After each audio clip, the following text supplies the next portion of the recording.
How to get GoDaddy private key. So the first thing that we need to do is load up the GoDaddy website, click on your name in the top right corner and go into My Products. Now from the products page here, we will scroll down until we see web hosting. If you don't see a web hosting section, it means that you have not purchased a plan.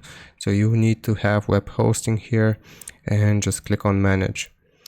Now, once we're taken to this page, we will select cPanel admin and it's going to load up the cPanel settings here. So what we want to do is scroll down until we see the option for SSL or TLS status here. So just click on SSL SSL/TLS, sorry, and here you should see private keys. Click on it and it's going to show us our current private key here and we can edit it. So that's how we do it. I hope this helps. Leave a like and sub and I'll see you next time.